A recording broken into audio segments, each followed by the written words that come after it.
Looks like everyone's ready. Justice Oxley, I just want to do one more quick sound check. Can you still hear me? I still can. Okay, thank you. We'll start now in the case of Union Pacific Railroad versus Drainage District 67. Mr. Johnson, you may begin. And if you wouldn't mind doing a quick sound check just to make sure. Good morning. Can you hear me? Thank you, I can. Thank you. Begin. Counsel, may it please the court. My name is David Johnson, and I represent the Board of Trustees for Hardin County Drainage District number 67.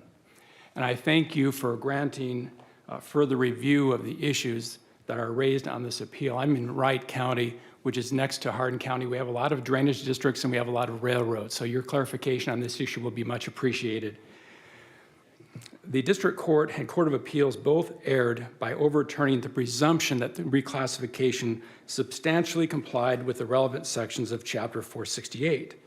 The cases they have cited do not provide the authority for their decisions, and they have not recognized or properly applied the relevant sections of Chapter 468 regarding the assessment of benefits when railroads are in drainage districts.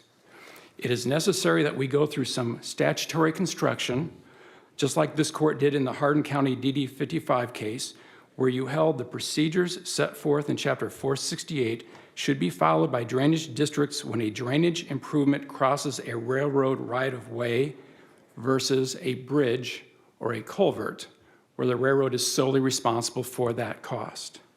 Let's look at what the legislature did when it enacted Chapter 468, how it affects railroads when their roadbeds are located within a drainage district, and how the statutes are consistent with the common law on drainage of waters in Iowa. We all know the basic common law on drainage. The servient estate must take the water that comes from the dominant estate. It cannot obstruct the water. Section 468.111 is the bridges and culverts statute. It says that the railroads must pay the cost of the bridges and the culverts. The legislature basically codified the common law and clarified that if a railroad runs through lands constituting a drainage district, the railroads must build and maintain the bridges and the culverts. Why? Because when it comes to the drainage of water, a railroad bed and embankment serves as a dam or a levee, and it is the servient estate. It must let the water come through it. It is as high as possible, as sturdy as possible, and as impervious as possible, but it cannot obstruct the flow of natural water. But what drainage benefit does the railroad get from paying the entire cost of building a culvert or a railroad? None. Drainage benefit. But the railroad is allowed to maintain and use its railroad bed, which basically acts as a dam or a levee within the drainage district. To the railroad, the cost of building and maintaining the bridges and culverts is a necessary cost of doing business, and it must conduct a cost-benefit analysis to determine whether it is worth running a railroad line through a drainage district. It should be noted here that the legislature did not differentiate between whether the district was built before or after the railroad. It does not matter. Also, it seemed very important to the District Court and Court of Appeals that the railroad's specifications are required by federal law. I submit it is irrelevant whether the standards are required by the railroad or by the government. For example, if Congress or federal agencies were to require railroads to construct bridges out of titanium, the railroad would have to do that. They would have to decide whether running a railroad through a drainage district is worth that added cost because of Section 468.111. Railroads can determine what is feasible and profitable, then pass the cost of compliance on to their customers. Drainage districts and farmers certainly cannot do that.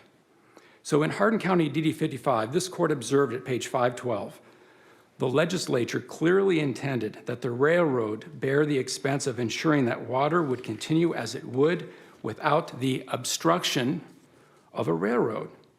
However, this responsibility is limited by statute to culverts and bridges. Now, that was the holding of DD 55. That's the only holding I would submit. But the court went on to state, this also makes sense as the railroad should not be responsible for artificial underground drainage improvements that would be needed whether the railroad was there or not. This is where we need clarification. That was not the holding of that case. It was kind of an observation or a comment. This court was not applying the applicable sections of 468 that I'm going to submit to you that are applicable today. They didn't do that to review the assessment of benefits to the railroad like it must in this case. But let's see how that statement applies to this case under review. For example, the bid tabulation by the engineer is in volume 2, page 77. It shows the railroad, if the railroad was not there, it would cost $5,500 for 111 feet of 12-inch poly tile. It's about $50 a foot. But because the railroad is there, it requires, among other things, 132 feet of DIP tile at a cost of $9,438 or $71.50 a foot, and 111 feet of steel casing around the tile. I mean, I think I understand your argument, and that's one way that the legislature could have provided the cost be apportioned. That is, the railroad is responsible for any additional expense that is due to the presence of the railroad. But instead, what the legislature said is you apportion based on the benefits that the parties derive. And the railroad doesn't derive any benefit from this new tiling, does it?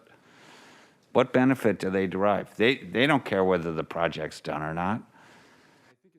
Similar to the fact that they pay 100% of a bridge or a culvert because of the effect that they have on drainage. So that's 100%. No questions asked, no arguments. But in a case like this, their presence, the cost of going under that bridge, whether it be by their own demands or the Congress's, it adds cost to the project. And if that cost gets so high, like it does in this case, $1,000 or $2,000 per acre for ag land, it makes the project prohibitive, cost prohibitive. Procedure that was used here, and I just need background, I guess, from you. This was a reclassification of benefits under 468-65, correct? And my understanding then is that this reclassification, barring any further reclassifications, extends going forward, correct? Yes and no, if I may. Part, as I understand it, is that any future improvements, the cost would be allocated pursuant to this reclassification, whether or not it had anything to do with this particular improvement. Is that correct? Okay, so now tell me the no part, when you said yes and no. Code that says at any time, the district believes that an assessment would be inequitable. So if we came back and did another project in this district and it doesn't have the same significance that it did of going through the railroad, for example, maybe it's to repair the upper part of the tile, the board can say, well, this is not equitable, so we need to reclassify again. In fact, the reclassification commission put that in their report that said, we are proposing this classification schedule for this project. You need to be aware of the fact that you can change it again in the future if it would be inequitable. So it's not really cast in stone. It is until it's changed again, and it can be changed again if there's inequities. I just want to make it clear, there was no benefit to the railroad. I mean, Justin Mansfield was asking, and you came back with your cost analysis, and I think we all get that, but don't you agree that the railroad property didn't get any benefit from this project? Some benefit because their expert showed pictures of that culvert area, and there was standing water. And our expert pointed out that if that underground tile was working, that would have pulled it through and it would have gone under and through the railroad. So they do get that benefit because if that standing water is there, it's wet and it can erode the track bed and the embankment. They do not like soggy banks on their embankments. And I would argue that the prior assessment was that 5.81%. I would call that a general benefit from drainage, but I want to focus on the specific benefits that I'm about to talk to that are set forth at section 468.44 of the code that neither the district court nor the Court of Appeals has even addressed, and I think it's the heart of the matter. But have I satisfied everybody's questions at the moment? All right, so I'm going a long way to make a point that Over here, a bridge culvert, 100%. And your question, well, what benefit do they get for drainage on that? Zero. So why 100%? You know, the district court accused us of discriminating against the railroad, like we were trying to steal from them. Well, the legislature said if you're going to have a railroad through a drainage district, 100% of that culvert or bridge. Now, is that different from this? Yes, but it's all similar. It all has to do with that basis in common law, you shall not obstruct. There's more than one way to obstruct. One way is to physically obstruct, so you go through, but you could also financially obstruct by having something cost $2,200 an acre because of the requirements that the government has put on your roadbed requirement. Is there any support for that, that financial can also be an obstruction? I don't have any authority for that. That's my argument.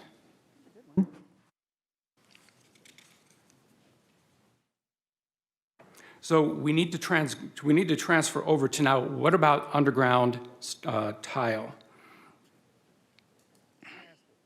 Question. So as I read the statute, 468-65B, I think, allows for some sort of equitable adjustment by the district, specifically relating to costs and how those are apportioned with highways and railroads. Why couldn't the district have used that provision instead of doing an overall reclassification? And, you know, if it's totally inapplicable, I want you to tell me that, but it just seems to me that there are other statutory procedures that could have been available. I agree with your point, and I think that this is a matter of peeling away the layers until we really get to the heart of the matter, because the railroad heavily relies upon that 468.65 because paragraph C says, you know, you have to look at the drainage benefits, but it just says that that is a proper subject of consideration. It doesn't say that's the only. But if you look at paragraph sub B, like you're alluding to, that is what I think they could have done, and I think that's in essence what they did do. They did an apportionment. They just didn't realize it. I don't think they were looking at that particular code section when they did it. So I think they substantially got the right result. But I agree with you that that subparagraph B looks like it's applicable. They just didn't cite it. But I think they got the right result. Leave us if we're reviewing an action where they didn't invoke the right statutory authority. Do we just say it's good enough because there were other statutes that could have justified it? Former, because in Chicago versus Hamilton County, the Supreme Court in 1917 said, we're really not so concerned with what they might have had in their minds, but we care about whether the result they reached is substantially correct. And that's my position to you today, is that they got it right, but they may not have followed the right sections or applied them, but they got to the right result. They were substantially correct. So you were exactly where I was going in this analysis, because we do need to, I have to say, really get to section 468.44, because that is the key here. There's two subparagraphs that really apply. Subparagraph 2 says, when you do a reclassification, the report shall set forth the amount of benefits to highways and railroad property. Very clear. And that's what they did.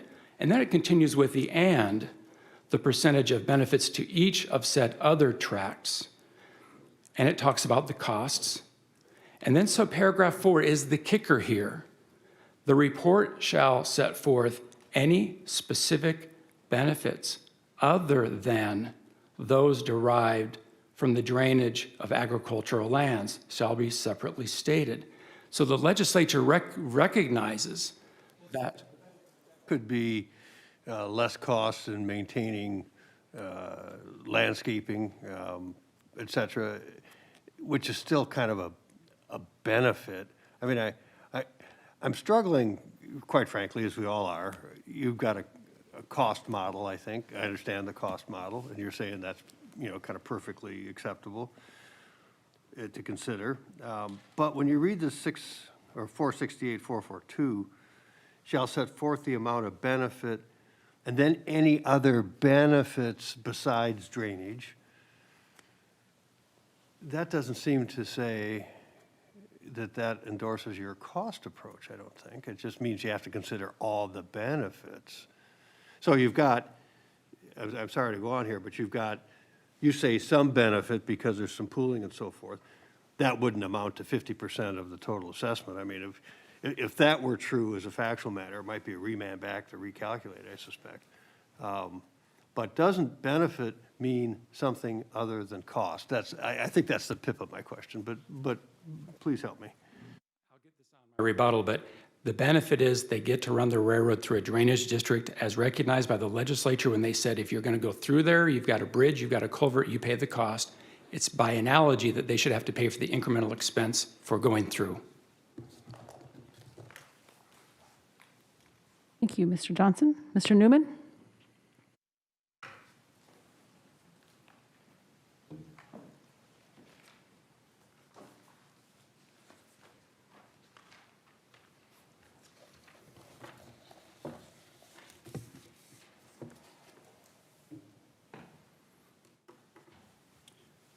Your Honors, may it please the court, opposing counsel and co-counsel. My name is David Newman, and along with Keith Duffy, I'm proud to represent Union Pacific Railroad and Midwestern Railroad Properties in the matter before you today. Your Honors, the Court of Appeals and the District Court were both correct in deciding that the Drainage District had improperly applied the drainage code in assessing the railroad property as the 100% benefited tract and responsible for 50% of these assessments, contrary to the 100-plus years of paying 5.8%. And we ask that you uphold those decisions, and really for two critical issues. One, there was no material issue of fact below in the record. The record's clear as to the process that was used. And secondly, as the court alluded to in its questioning, the code is very clear that there's a difference between benefits and costs. These are two separate constructs under the code, and they must be followed by the Drainage District in assessing those benefits. Turning About 468-65B and counsel's argument that that statute would allow for the result here if you set aside kind of the reclassification problem and the benefit cost problem. Your Honor, absolutely. Under 468-65, it does specify looking towards the railroad property and highway property specifically. But, Your Honor, I would submit to you it does not get back to the same, it doesn't provide authority for what the Drainage District did. It doesn't get us to the same results. That's because if you read that provision, it says it can look to and find an inequity, and then adjust that accordingly, but based on the process provided for in 468-42 and 43. You look back to those provisions, and those provisions get back to the root and the basis of the drainage code, which is assessing or analyzing what are the benefits to the land from the improvement.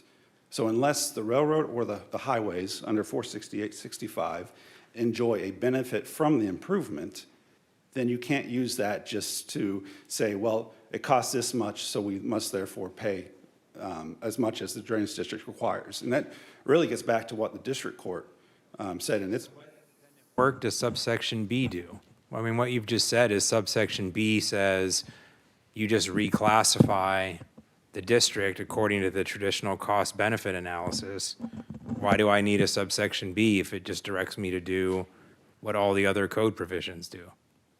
The difference between subsection B and the rest of the code, Your Honor, is the rest of the code does talk specifically about drainage benefits to the lands. So for the railroad and the highway properties, it's not always necessarily the drainage benefits, but there are other benefits that are enjoyed by the railroad or a highway from the improvement itself. And that could be. Your argument is if you go to subsection 65, it allows you to do this sort of temporary adjustment, but it still has to be based on benefits. Yes, Your Honor. Benefits. And so it's just redirecting you back to 42, 43, 44, it's all based on benefits. Yes, Your Honor. It allows for separating out and looking specifically at the railroad properties and the highway properties as opposed to the other 40-acre tracts within the drainage district. So, Can you define in terms of your client's behalf, what were the benefits by this project for the railroad?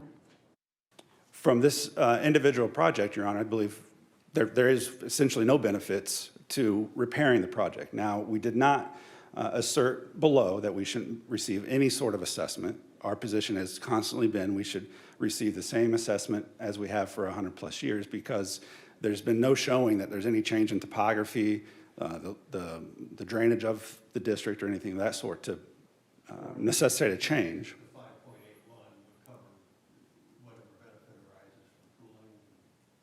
Yes, Your Honor, and if I may address that pooling issue, I think it's important to note that when you look to the engineer's report and the reclassification commission report that was the basis of the decision by the drainage district, it never once mentions anything about pooling. In fact, it never even mentions the right-of-way, except for in the exception paragraph 4.2. And really what they said in that exception paragraph is start with that the increased cost for going under the railroad right-of-way increased the cost by 50%. As? Remand, maybe, assuming we buy the thrust of your argument, that there's got to be a benefit, but there's some benefit here, wasn't really a factor in the ultimate result. Shouldn't we just send it back and say, well, recalculate consistent with our opinion? No, Your Honor, I don't believe that's necessary here because there's absolutely no evidence that they utilized in reaching that decision. Really what the railroad appealed was this process they used where they tried to switch costs and redefine costs as benefits. And that's the process that was appealed, and that's what both the district court and the court. But why not just send it back and say, hey, that's bad, redo the process?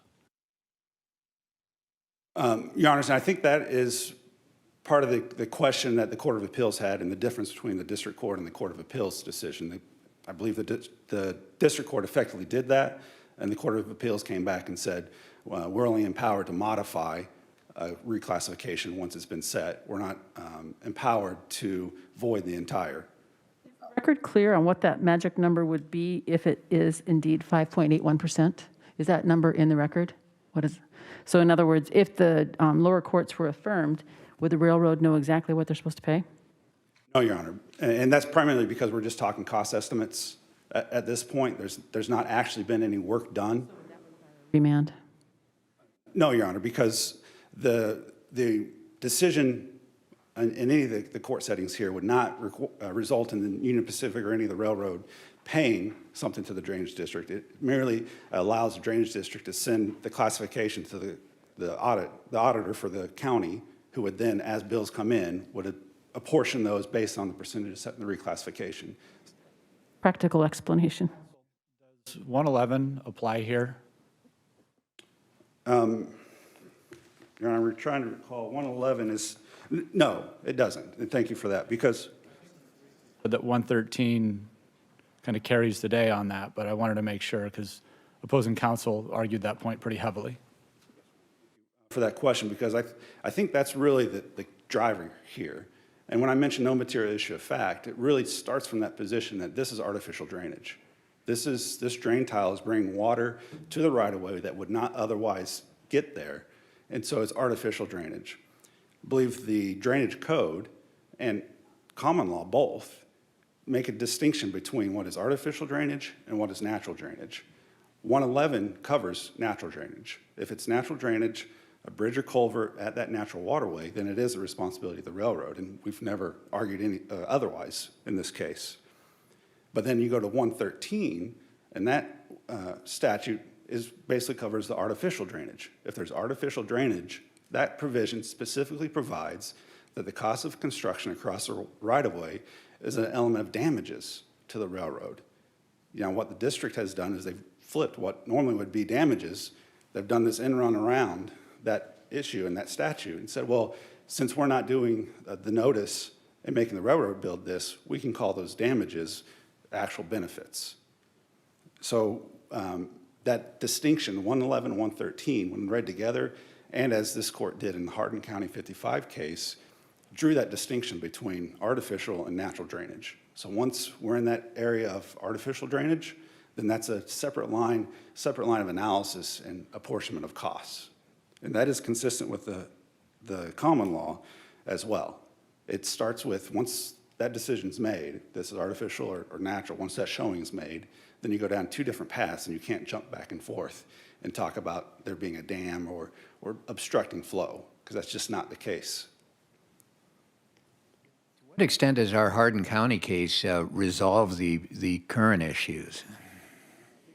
Absolutely does resolve the current issues because I believe it's either the first or second line in that case says the court was called upon to decide who's responsible for the costs of addressing repairs for old underground artificial drainage across the right-of-way. Later on in the holding, then it said that this is a cost to be borne by the drainage district. Now, the railroad bears some portion of that cost based on the benefit. So the railroad will pay the 5.81% under the Court of Appeals hearing, opinion. I mean, nobody disputes that the drainage district has to pay for the tile. The issue is, what is the appropriate assessment of the landowners within the drainage district, right? I mean, they're not saying the railroad has to pay for this directly. This is about an assessment that the district is making, right? I mean, the Hardin County case doesn't speak to that issue, does it? Your Honor, I believe, if I understand your question correctly, drawing... Disputes the drainage district has to pay for the improvement. And it does that through the assessment process. Right? I mean, they're not saying the railroad is responsible for this directly, which was what the issue was in Hardin County about whether the district or the railroad had responsibility. The issue here is everybody agrees the district has to pay. It's just who gets assessed what. Your Honor, absolutely. There was two different procedures followed between this case and the Hardin County 55 case. But the essence of the Hardin County 55 was recognizing the difference between natural and artificial drainage under the code. And so it doesn't allow, and what the district court found, this was simply a way to try and get around that decision, try to get around that distinction under the code and say, well, if we don't charge the railroad directly, if we just assess you the cost subsequently, then we can call it a benefit. And Your Honor, I would submit to you that that's not consistent with that Hardin 55 case, nor, and more importantly, the statutory construction as well. There's been a lot of discussion by opposing counsel concerning the equities. And here, the legislature has balanced those equities in that 111 and 113 and making that distinction between artificial and natural drainage. One of the issues that the drainage district did attempt to raise is that 468-44 and that erosion control, and say that this is erosion control. But it's important to note that they have nothing in the record that shows that there's any erosion being addressed on the right-of-way. The only erosion that is at issue is the erosion that is caused or potentially caused by this drain tile.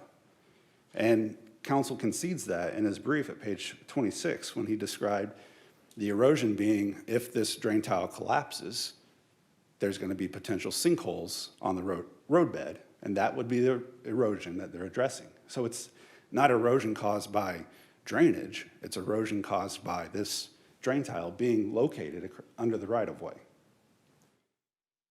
What work does 468-2, the construction statute, do in this case? So if we think that the purpose of the entire drainage district procedure is land for agricultural purposes, in here you have a drainage district that says we can't do this because of, I understand, these regulations are what they are, but the costs are prohibitive and impede agricultural use of the land. Should that weigh in this case as we think about the issue? Your Honor, I would submit to you that that concept of draining agricultural land is clearly part of the statute, but the legislature is very clear that it has to be the benefits, tied to the benefits enjoyed by the land. It can't be what would be nice for this area, but actually showing a benefit from the land connected directly to that improvement. And this court, in old case law, for a long period of time, has said that while the railroad does enjoy some benefits from drainage, there must be evidence in the record that shows that there is what that benefit is. That the Succeed the benefits, you don't do it. You don't give the cost to somebody else and say, well, now the benefits exceed the costs and we'll go ahead and do it. I think that's an excellent point because there are procedures within the code that allow for once you get in a situation where where the costs exceed the benefits, there are available options for both the landowners and the drainage district to take. It doesn't allow the drainage district then just to shift those costs over to the railroad and say, That the costs exceed the benefits, or the apportionment of the costs makes it impossible to actually obtain the benefits. I mean, it's kind of a difference, right? I mean, the district's position isn't that this repair is unnecessary or frivolous.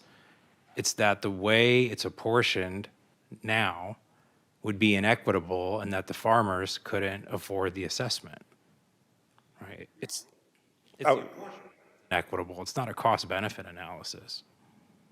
Your Honor, I guess I don't see a distinction between those two, because the role of the apportionment process, that scale of benefit process, is part of the cost-benefit analysis for both establishing the drainage district and then through the reclassification process.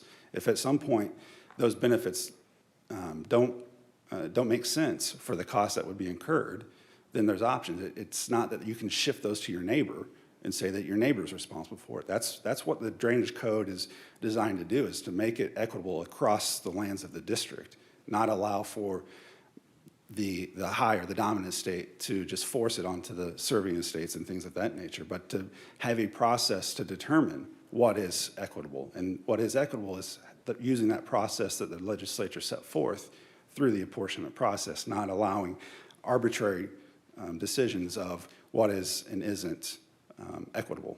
So I think that is tied directly into the apportionment process, Your Honor. Thank you, Your Honor. Yes, Your Honor. For these reasons and those stated in my brief, I would submit to you that the Court of Appeals was correct, and we ask that you uphold that decision to assess the railroad right-of-way at 5.81%. Thank you.